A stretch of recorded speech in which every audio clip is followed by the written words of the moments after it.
Nous retrouvons Pasteur Edo Komi, président du mouvement, Martin Luther King et le journaliste Adam Adjronou pour la suite. La suite, c'est la reprise centrafricaine. Le 5 mars, des manifestants, j'allais dire, se sont réunis au pied d'une statue inaugurée à Bangui en 2021 par le président Faustin Archange Touadéra, représentant des combattants russes qui protègent une femme et ses enfants. Nombre d'entre eux ont agité des drapeaux russes et centrafricains en plein cœur de la capitale, près de l'université. Manifestation donc Adam Adjronou de soutien à la Russie dans son offensive en Ukraine. Oui, c'est le paradoxe et je partage cette analyse de Ferdinand Ité qui disait, c'est vrai lorsque nous prenons nos pays africains, pour la plupart du temps cette jeunesse-là, qui essaie d'aduler un peu la Russie, disons dans tout ce qu'elle fait aujourd'hui, que ce soit sur le continent africain ou ailleurs. C'est le cas par exemple lorsque nous prenons la crise ukrainienne qui a incité ces jeunes-là à pouvoir exprimer, disons, leur accord ou pratiquement leur adhésion à ce que la Russie est en train de faire. Mais au même moment, vous n'irez dans aucune chancellerie russe et voyez véritablement cette jeunesse s'entasser voulant les visas pour se rendre en Russie. Les gens se dirigent vers les États-Unis, la Grande-Bretagne, etc. Lorsque la porte va être ouverte maintenant. C'est là où on les étudiants, il y a des milliers d'étudiants quand même qui vont en Russie. Oui, donc, mais quand même, le flux, c'est ailleurs. Au niveau de l'adhésion de cette jeunesse-là vers les pays occidentaux, nous ne le constatons pas au niveau de la Russie. C'est là où véritablement se pose la question de savoir, autant on n'est adulé par la Russie, par tout ce qu'elle fait aujourd'hui, surtout sur le continent africain, mais au même moment, personne n'est prêt à pouvoir véritablement donc envahir cette Russie-là en matière d'immigration, comme on le voit dans les pays occidentaux. Pourquoi ce paradoxe? C'est là où c'est difficile à comprendre, parce que normalement, si on partage les mêmes opinions en ce qui concerne aussi bien la politique ou l'idéologie de la Russie, de partout dans le monde entier, au même moment, on devait avoir cette même adhésion à pouvoir s'expérimenter de cette politique-là, ces opinions-là, pour venir les expérimenter dans nos pays africains. Malheureusement, ce n'est pas le cas. Pour les Centrafricains, peut-être c'est le travail qui est fait par la Russie. Oui, mais pour le moment, prenons les cas spécifiques concernant donc la Centrafrique. Disons, c'est un pan du sujet qui devait aussi les interpeller parce qu'aujourd'hui, vous allez constater que cette jeunesse, ou pratiquement la population de la Centrafrique, a aujourd'hui cette adhésion poussée, compte tenu de ce que la Russie, ou pratiquement le groupe Wagner fait, puisqu'on ne peut pas parler du groupe Wagner sans parler de la Russie. Donc, quelque part, c'est pour marquer, saluer, encore encourager, sinon encourager, ces groupes-là à continuer ce qu'ils sont en train de faire ou pratiquement parce que la peur est au ventre aujourd'hui, parce que quelque part la Russie aujourd'hui, la stratégie ne prend pas, en tout cas la mayonnaise jusqu'au jour d'aujourd'hui, en termes de puissance nucléaire, en termes de puissance, ce qui concerne l'armement ne prend pas, en tout cas pour le 13e jour, on ne le sent pas. Face à l'engagement. Donc, ça voudrait dire quelque part que demain, ils ont peur que le groupe Wagner soit rappelé en Russie pour renforcer les stratégies. Donc, de toutes les façons, on leur dit que voilà, nous marquons notre adhésion à votre politique. Et donc, ne pensez pas que nous allons tourner de regard sur vous. Donc, pour leur dire qu'ils sont toujours avec eux et ils continueront par être avec eux. Les Centrafricains ont été on ne peut plus clairs. Ils disent, Pasteur Edo Komi, que c'est la Russie qui a aidé le peuple centrafricain quand il était dans les tourments. La France est venue, on n'a pas trouvé de solution. Le groupe Wagner est venu, les rebelles ont fui. Oui, je crois que la Russie, qu'on ne le veuille pas aujourd'hui, reste l'une des puissances militaires du monde. Et donc, du coup... Difficile à prouver aujourd'hui. Non, pas difficile à prouver. Même les États-Unis savent. Tous les pays du monde le savent. Bon, peut-être dans un premier temps... Dans un premier temps, la Russie a sous-estimé l'armement, l'équipement militaire de l'Ukraine. Pas l'OTAN. Ça, il faut dire, pas l'OTAN. Donc, c'est ce que craignait d'ailleurs, Poutine, la Russie, que l'OTAN est en train d'armer son ennemi de plus proche pour pouvoir être un ennemi redoutable. C'était ça. Et donc, qu'est-ce qui s'est passé? Je lisais un ancien Premier ministre français qui disait que, justement, il y a un accord. Il y a un accord que l'OTAN ne va pas s'étendre jusqu'à la porte. L'accord là existe. Alors pourquoi l'Occident aujourd'hui met en cause... Au même moment, il y a l'engagement de l'Ukraine qui veut être indépendante. Non, qui veut être indépendante. Ça, on ne peut pas le lui refuser. S'ouvrir sur le monde. Oui, mais c'est que parce que la Russie sait que l'Ukraine est déjà armée et donc elle veut maintenant adhérer à l'OTAN. Donc c'est très fâcheux. C'est vraiment une menace pour la Russie. Alors quand nous revenons à ce que les Centrafricains sont en train de faire, et la plupart des Africains aujourd'hui, quand vous écoutez, quand vous suivez sur les réseaux sociaux, ça dit les gens il y a cet amour pour la Russie. Je ne suis pas... Est-ce que c'est l'amour pour la Russie ou bien la déception pour l'Occident? Oui, non, vraiment, d'abord c'est une autre, c'est que c'est les factures impayées de l'Occident. L'Occident, au lieu de prendre l'Afrique comme un partenaire pour le hisser à un certain niveau, non, plutôt cherche à marginaliser l'Afrique. Et donc vous pensez que la Russie va pouvoir le faire? La Russie présente quand même des alternatives aujourd'hui militaires pour faire face à l'envahissement de la France, c'est-à-dire sur le continent africain. Et donc, c'est pourquoi, c'est de ce côté seulement où les gens espèrent, vous avez bien dit tout à l'heure qu'on ne voit pas quand même une file d'attente des Africains devant, ça c'est un fait, ouais. C'est un constat qui est réel. Voilà. Parce que la Russie ne peut pas offrir grand-chose sinon que la médecine, ou bien sur l'équipement militaire. Sur le plan financier également, sur le plan la plupart aussi. Sur le plan financier. Vous voyez donc, mais c'est ce que, aujourd'hui, c'est ce dont les Africains, ce n'est pas ce dont les Africains ont besoin, mais ils sont en train de voir, c'est pour dire niet à la France. Surtout ça, c'est ça, et à l'Occident. Et donc, ce qui se passe en Centrafrique, d'abord, c'est pour remercier, c'est pour exprimer leur gratitude à quelqu'un qui les a sauvés par rapport. Je ne parle pas à la Russie qui les a sauvés. Moi, Wagner n'existe pas chez moi. Hein. C'est des coopérants, c'est des militaires russes. Hein. Pour moi, c'est des militaires russes qui sont venus sauver le président Touadéra et la Centrafrique, alors que les rebelles étaient presque à la porte, étaient en Bangui. Et donc, c'est un acte de reconnaissance du peuple et on ne peut pas le leur refuser. On ne peut pas leur refuser. Aujourd'hui, de par le monde entier, vous ne verrez aucun soutien à Poutine. De par le monde, c'est-à-dire soutien affiché, mobilisation pour soutenir. La Centrafrique est un cas. sont les condamnations. Bien sûr, ce sont les condamnations. Et ces condamnations, c'est le monde est injuste. L'Occident, c'est un véritable, je ne sais pas, véritable monstre, l'Occident. Un monstre en ce sens que quand on tuait les gens en Libye, on n'a pas vu de mobilisation. Est-ce que c'est le même format, pasteur? Le format est quoi? C'est de l'envahissement. Le format que je veux dire, ce sont certains Libyens qui sont allés chercher aussi Sarkozy. Qui vous dit? Non, Sarkozy. Les bengazistes. Je dis Sarkozy juste au nom de l'OTAN. C'est au nom de l'OTAN que Sarkozy avait reçu des Libyens. Avait reçu de quels Libyens? Les Libyens. C'était un montage grossier pour dire que voilà, ce sont les Libyens qui sont venus demander l'intervention. Et on a vu ce que l'OTAN a fait. Et en Irak, George Bush ou bien qui, ils avaient reçu les Irakiens pour pouvoir intervenir. C'était juste leur prétexte que Irak détenait des armes nucléaires. Et finalement, au finish, il n'y a rien. Donc, l'Occident est en train de payer aujourd'hui. C'est pourquoi je dis, après cette guerre, l'Occident doit se repositionner. Parce que les cartes doivent être distribuées sur l'échiquier mondial. Parce que leur suprématie aujourd'hui, nous voyons que l'Occident veut s'imposer à tout prix. Et en face de lui, il y a une Russie. Moi, jusque-là, on ne voit pas l'échec de la Russie par rapport à cette guerre. Le Poutine ira jusqu'au bout et atteindra son objectif. Et il l'a dit plusieurs fois. Mais je dis, mon cœur continue de saigner. Parce que je suis un homme de paix par rapport au mouvement Martin Luther King. Vous n'aimez pas la guerre? Je n'aime pas la guerre. Ce qui se fait en Ukraine, ce n'est pas du tout bon. Il faut trouver une solution. La voie de dialogue est la voie par excellence pour y arriver. Et je crois il faut que l'OTAN comprenne rapidement que Poutine a un agenda. L'agenda est bien fixé. C'est d'aller prendre Kiev, c'est d'aller installer le drapeau russe à l'Ukraine. Et il faut éviter, voyez, des millions. Quand je vois les réfugiés, les gens, les femmes, les enfants qui sont fatigués, ça fait mal au cœur. Et je ne pense pas que ça va continuer comme ça. Il faut privilégier le dialogue.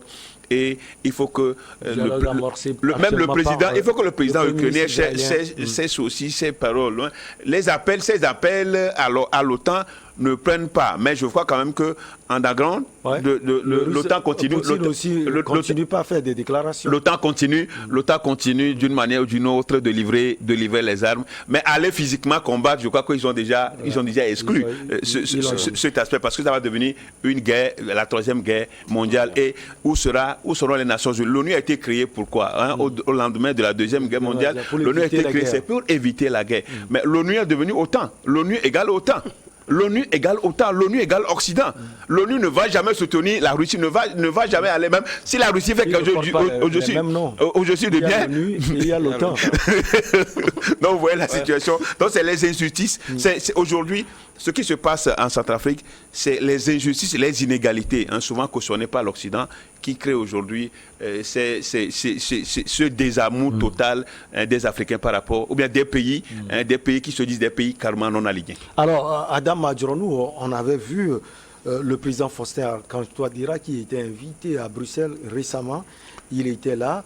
Ces manifestations qui ne sont pas interdites et qui applaudissent un pays qui attaque un autre ne risque pas de porter un coup attentatoire peut-être au régime de Bangui? Non, bon, ça c'est une population qui s'est exprimée, mais avant même cette expression de la population, vous avez vu les États à visage découvert l'ont fait lors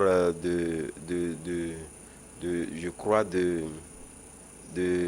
où les pays avec le Mali, la Centrafrique, d'autres pays d'ailleurs même qui sont abstenus de pouvoir aller dans le sens de... Qui sont non alignés carrément. Contre la Russie. Ça vous a dit quelque part que ce sont au-delà des États, les gens personnellement ont quand même des motivations évidentes pour exprimer ce désamour-là en défaveur de l'Occident, mais en faveur donc de la Russie. Mais au-delà de ça, moi je pense que, disons, cette expression de la population devrait nous interpeller plus, hein, puisque avec cette guerre-là, moi je me dis, il y a des leçons à tirer. Tantôt, tout à l'heure, avec le passé, vous parliez de la Libye, où les langues se délient en disant que voilà, il y avait les Libyens eux-mêmes qui ont demandé à ce que l'OTAN intervienne. Vous n'avez pas menti au même moment. Et lorsque vous comparez les deux situations... Sarkozy voulait vraiment... Lorsque vous comparez les deux situations, nous serons peut-être dans le cas de figure où un pays africain qui était peut-être envahi par une puissance, ça c'est un exemple que je donne, vous allez constater que ce soit les oppositions, il y aura des gens internes même dans le pays qui vont cautionner la Russie justement parce qu'ils ont des agendas cachés qui veulent justement prendre le pouvoir. Nous n'avons pas cette unité d'action, nous les pays africains. C'est pourquoi je parle des leçons à tirer. Vous avez vu l'Ukraine.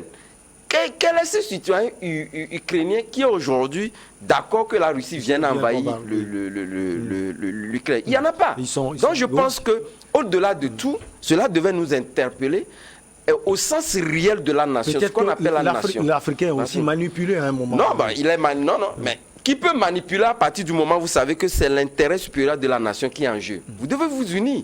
Aujourd'hui, de toutes les façons, le président ukrainien ne doute pas un seul instant qu'il y a une portion de sa population qui ne le soutient pas dans cette lutte. Il n'y en a pas. Mais on ne peut pas constater la même chose dans un pays. Oui, les opinions peuvent diverger, mais l'intérêt supérieur de la nation est là. Et on l'a vu au niveau de l'Ukraine. Il faudrait quand même que nous, pays africains, nous arrivons quand même à ce niveau, à ce degré d'amour de la nation, que nous n'en avons pas. Pour des intérêts égoïstes, on fait de la petite politique. Cette question à vous, Adam Adjronou, si on organise une manifestation pour soutenir l'Ukraine en reprise centrafricaine, est-ce qu'elle sera acceptée? Elle serait acceptée parce que de toutes les façons, moi je pense qu'aujourd'hui, vous n'allez pas me dire, compte tenu du fait qu'il y a eu une population qui est sortie, voilà pourquoi dire que voilà toute la population unanimement de la Centrafrique est pour ce que la Russie est en train de faire au niveau de l'Ukraine. De toutes les façons, on verra une population qui serait fondamentalement divisée. Parce que personne n'est pour aujourd'hui à pouvoir voir un pays, une puissance, quelles que soient les raisons évoquées, envahir une nation qui se veut indépendant. C'est pas normal. Donc c'est pourquoi je dis il n'y aura pas une manifestation qui peut prendre où pratiquement l'opinion centrafricaine peut s'unir et dire que voilà, il soutient la Russie dans ce désordre-là qui est en train de s'organiser, même s'il y a des motivations qui peuvent plus ou moins, d'une manière ou d'une autre, si nous prenons les pays d'une manière différente, qui peuvent aujourd'hui amener l'Ukraine à pouvoir résister face à la Russie et quelque part comprendre le fait que la Russie veut fondamentalement ne pas avoir un pays de l'OTAN, puisque c'est ce qui se dit, mais lorsque vous allez ailleurs, les gens se disent que voilà, on ne veut pas avoir à côté de la Russie une nation indépendante, une nation qui promeut disons, les valeurs de la démocratie aux antipodes de ce qui se fait au niveau de la Russie. Voilà un peu les deux positionnements que les gens essaient donc de pouvoir tirer, même nous les pays africains, étant donné qu'on ne comprend absolument rien, et on est là pour dire que voilà, on soutient la Russie. Mais lorsque vous voyez, vous posez la question à ces gens-là, à quoi on s'entend à la fin de cette guerre-là, personne ne saura vous dire, et personne ne mesure aujourd'hui les enjeux qu'il y a devant. Voilà pourquoi nous, d'une manière ou d'une autre, on s'en prend, on dit voilà, ils nous ont aidés, voilà pourquoi on est d'accord qu'ils envahissent l'Ukraine, etc., pour des motivations qui ne tiennent pas véritablement par la Russie. Les Occidentaux ont été, si on peut le dire, toujours du côté des Centrafricains depuis des lustres. Même question à vous, si on organise une manifestation pour soutenir l'Ukraine et donc les Occidentaux... Ce serait malvenu. Ce sera malvenu en Centrafrique. En Centrafrique, un pays qui vient, comme je le disais tout à l'heure, vient d'être aidé par la Russie à sortir de la mer. Ça ne serait pas même inimaginable. On ne peut même pas imaginer cela. Parce que je le dis... Donc ça veut dire qu'il n'y a pas d'objectivité dans ça veut dire aussi il y a bien... Pourquoi pas Non, c'est une question d'intérêt qui pousse les gens aujourd'hui à dire que voilà, nous soutenons la Russie pour continuer à nous soutenir. Ce qui se passe avec les Occidentaux, c'est affaire d'intérêt. Mais c'est affaire d'intérêt partout. Vous voulez être dans un monde d'objectivité. Aujourd'hui, moi je veux bien être dans un monde d'objectivité, mais ailleurs, c'est l'intérêt qui guide toutes les actions. Récemment, en N'Djamena, au Tchad, on a vu une manifestation contre le pouvoir, contre la France.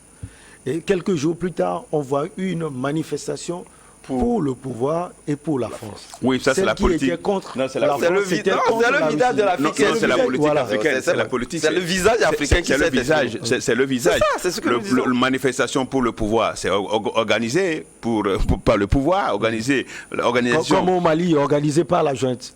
Oui, ce qui est organisé au Mali, je crois que c'était une manifestation populaire du peuple malien, populaire organisée par le peuple malien, le peuple malien pour sortir des guerres de la foi. Donc quand on revient sur le cas actuel et le cas centrafricain, je dis, nous devons apprendre deux choses de ce qui se passe. Aujourd'hui, c'est que l'Occident sait que le fait de pouvoir promouvoir des valeurs démocratiques, de liberté, de justice, ça ne s'arrête que souvent en Occident. Ailleurs, l'Occident peut se passer des injustices, des inégalités et surtout de mépris au droit international pour pouvoir agir. Ça, nous sommes d'accord. Maintenant, deuxièmement, avec cette guerre, l'Occident doit savoir qu'il y a un autre bloc. Même si je suis conscient que la Russie n'est pas un modèle de démocratie. Les leaders démocratiques, il n'en est pas du tout. Il n'y a pas l'expression démocratique. Les opposants qui sont souvent empoisonnés, les gens quand ils manifestent des milliers, on a fermé des médias pour ne pas s'exprimer. Donc je suis conscient quand même que, et je le dis, le Poutine n'est pas. Est-ce que cela ne prouve à suffisance? Pas que Poutine se reproche quelque chose, parce que les gens sortent. L'opposant Alexei Navalny a demandé aux gens de marcher. Qui s'est occidentalisé, l'opposant qui s'est occidentalisé. Il a été soigné en Allemagne. Ouais. Vous avez vu tout ce qu'on lui a. Comment on l'appelle quand il est arrivé en Allemagne, vous avez vu tout ce que tous les soins. Quand on est empoisonné quelque part, on peut se soigner quelque part. Non, bien sûr. Parce que on n'a pas saisi, on n'a pas cessé d'emprisonner les gens en Afrique, des politiciens en Afrique, un peu partout. On ne l'a jamais, il y a jamais, cet accord, on n'a jamais vu. C'est souvent, vous voyez que dans la manifestation de cette solidarité, pour les Africains, ce n'est même pas la peine. Et donc je dis qu'aujourd'hui, il faut que l'Occident apprenne de ce qui se passe. les peuples, on évolue. C'est vrai quand même qu'en Afrique, on est resté, c'est comme si on a une pensée embryonnaire. C'est-à-dire ça, on ne prend pas encore. On suit les vents. Hein. C'est comme si c'est la girouette, on suit la direction du vent. Mais ça ne nous empêche pas de faire des analyses. Et les analyses que nous faisons, sont des analyses objectives. Et l'Occident doit savoir qu'il y a quelque chose qui ne va pas. C'est parce que l'intérêt de l'Occident prime sur tout. Et du coup, et ce qui se passe aujourd'hui, la Russie, beaucoup d'observateurs en huis clos disent quand même admettent quand même que la Russie a un droit de pouvoir agresser, enfin pas agresser, je ne veux pas, le mot est trop fort, agresser l'Ukraine par rapport à l'accord qui existe. Et si c'est ça, est-ce qu'il faut accuser Poutine? Mais c'est que ce que nous sommes en train de voir, l'humanisme qu'on est en train de voir aujourd'hui par rapport à cette guerre, les vies humaines qu'on est en train de voir aujourd'hui, qui sont vraiment en totale angoisse, je crois que c'est ça qui doit nous permettre, si vraiment nous voulons un monde de paix, il faut quand même avoir à respecter les principes fondamentaux qui guident la vie humaine. Et c'est ce qu'on ne voit pas auprès de l'Occident, qui veut coûte que coûte s'imposer.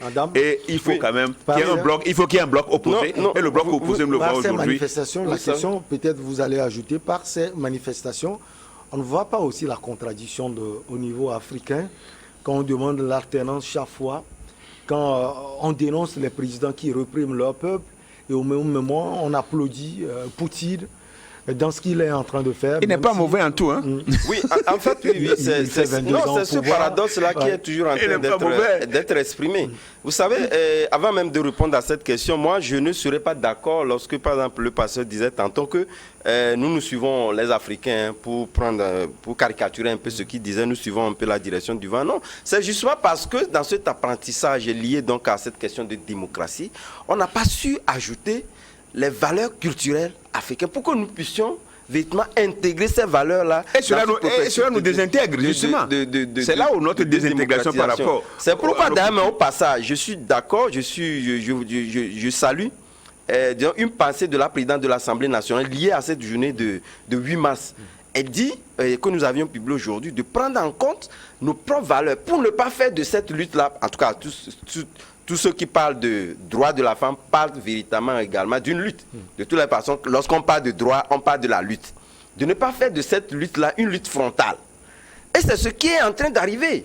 Si nous pensons, c'est vrai que tout le monde est d'accord que ce soit au niveau de la gente féminine, on a été d'accord qu'ils sont en retard, elles sont en retard, etc. Mais nous devions aussi prendre encore les valeurs africaines pour ne pas véritablement arriver à faire de cette lutte une valeur frontale. Sinon, faire de l'équilibre. Donc, pour revenir à cette question, je pense que c'est ce qui nous devait nous amener aujourd'hui à prendre conscience. C'est pourquoi moi je dis, aujourd'hui, nous ne pouvons pas quand même croiser le bras de toutes les façons. Aujourd'hui, aucun pays ne peut vivre en autarcie sans véritablement s'ouvrir sur cette puissance occidentale-là. Mais nous ne devons pas, parce que compte tenu des intérêts qui nous relient avec cette puissance-là, aller les yeux fermés, dire que voilà ce qui est en train d'être fait parce que j'ai des intérêts dont je cautionne. Il faut tamiser. Quand bien même que nous avons pris le cas aujourd'hui, tout à l'heure, de l'Allemagne, quand bien même que l'Allemagne a des intérêts, il a pris des sanctions liées, qui ne sont pas liées à ces intérêts-là, mais au même moment, c'est que ce qui est en train d'être fait n'est pas bon.